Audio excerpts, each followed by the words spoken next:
నమస్కారం. నేను చందు. అనువనువున గురువులే. విద్యాభ్యాసం అంటే గురుముఖత, విద్య నేర్చుకోవడమే అని పలువురి అభిప్రాయం. లౌకికమైన విద్యలు వృత్తి వ్యాపారాల్లో ఉపకరిస్తాయే గాని చదువుల్లోని మర్మాలను వివరించవు. నిశితంగా పరిశీలిస్తే విద్యాలయాల్లో బోధించిన విద్యలు జీవిత పాఠాలను చెప్పకనే చెబుతాయి. ఎందరెందరో గురువులు అనువనువున దర్శనమిస్తారు. జీవితానికి వాటిని అన్వయించుకుంటే నిజమైన బతికంటే ఏమిటో అర్థమవుతుంది. మనిషికి సుఖాలు దుఃఖాలు రమ్మంటే రావు, వద్దంటే మానవు. తట్టుకుని నిలబడాలి. నిరాశతో చతికిలపడకూడదు. తన్నినా తవ్వినా ఎన్నో విధాల హింసించిన భూమి చలించదు. ఓర్పుతో సహిస్తుంది పర్వతాలను, చెట్లను, భవనాలను మోస్తుంది. మనిషి సుఖజీవనానికి బాసటగా నిలుస్తుంది. పరోపకార్థమే బతకని, బాధ్యతలు భరించక తప్పదని చెబుతుంది. క్షమాగుణాన్ని నిలువెల్లా నింపుకోమని బోధిస్తుంది.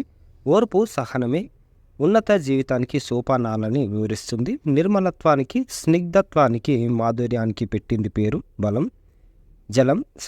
జలం ప్రాణాన్ని నిలబెడుతుంది. మాలిన్యాన్ని వదిలిస్తుంది. స్నానంతో మనిషిని పవిత్రుని చేస్తుంది. వర్షంగా కురిసి పరుగెత్తి పంట పొలాల్లో ఎగిరెగిరి దూకుతుంది. నేలను సస్యశ్యామలం చేసి బంగారు పంటలు పండిస్తుంది. ప్రత్యుపకారాన్ని ఆశించని జలం 10 మందికి ఉపయోగపడుతుంది. మనిషి జీవితం ఇలా ఉండాలని బోధిస్తుంది.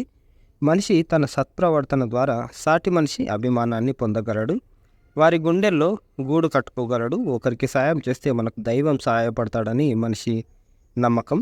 ఉన్నదానితో నలుగురు బతకాలి, ఇతరులను బతికించాలి. ఇదే మానవత్వానికి అర్థం. నిలువెచ్చని కిరణాలతో ఉదయించి లోకం చీకట్లను పోగొట్టి రోజంతా వెలుగును ప్రసాదిస్తాడు ఆదిత్యుడు, అంటే సూర్యుడు. లోకమంతా తిరిగి సంధ్యకు మాయమవుతాడు. మర్నాడు ఉదయమే మళ్ళీ ప్రత్యక్షం. బద్ధకం లేదు, విసుగు విరామాలు కూడా లేవు. ప్రపంచాన్ని బ్రతికించే శ్రామిక చక్రవర్తి. భూమి మీద జలాన్ని గ్రహించి దాచి సమయం చూసి మళ్ళీ భూమి మీదకు వదిలేసే పనిలో నిమగ్నమై ఉంటాడు. ఆహారాన్ని, ఆరోగ్యాన్ని ప్రసాదించే ప్రత్యక్ష దైవం. బాధ్యతను, సమయాన్ని నిరంతరం గుర్తు చేస్తూ వెలుగు ఉండగానే జీవితాలను చక్కదిద్దుకోమని హెచ్చరిస్తాడు. ఎన్నెన్నో కోరికలు, ఆశలు తీరాలని నిరంతరం తప్పిస్తాడు మనిషి.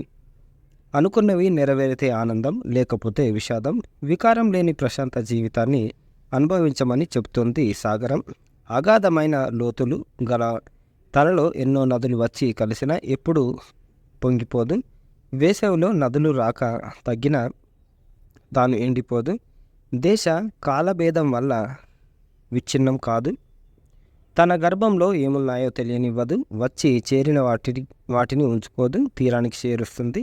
నర్మగర్భ నిరాడంబర జీవితాన్ని గడపమని, పరుల సొమ్ముకు పాకులాడవద్దని సందేశాన్ని అందిస్తుంది సాగరం. పడగొట్టిన వారిపై పగ పెంచుకోక దారం పోగేసుకొని గూడు కట్టుకునే సాలీడు. క్రమశిక్షణే మన మార్గాన్ని సుగమం చేస్తుందని చెప్పే చీమలు. పడిన పట్టుదలతో లేచే కెరటం. ఎదగాలని సంకల్ప బలంతో భూమిని చీల్చే మొక్క. వేడిని భరిస్తూ నీడనిచ్చే చెట్టు. ఇలా ఎన్నో గురువుల రూపేణ నిత్యం కనిపించి ఎన్నో పాఠాలు చెప్తాయి. మనిషికి మంచి చెడుల భేదాన్ని విప్పి చెప్పే మనసు ప్రధాన గురువు. విద్యలో తామే అదుకులమని భావించే వారికి అనువనువున కనిపించే అల్పజీవులు, నోరు లేని మూగ ప్రాణులు, పశుపక్షాదులు, చెట్టు చేమలు గురువులై చెప్పే పాఠాలు బతుకు రీతుల్ని అర్థవంతంగా వివరిస్తాయి అని మాడుగుల రామకృష్ణ గారు రాసిన అంతర్యామి ఇది.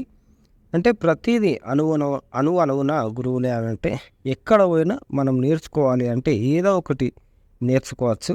అంతకుమించి నేను నేర్చుకోను అని మొండిగా ఉంటా అంటే ఎవరిదో ఒకన గోతిలో వాళ్ళే పడతారు తప్ప ఏం లేదు.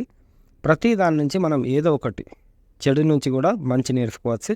కాబట్టి ఇదన్నమాట ఈరోజు సంబంధించిన ఆర్టికల్. లైక్ చేయండి, షేర్ చేయండి, సబ్స్క్రైబ్ చేయండి. Thank you. ధన్యవాదాలు.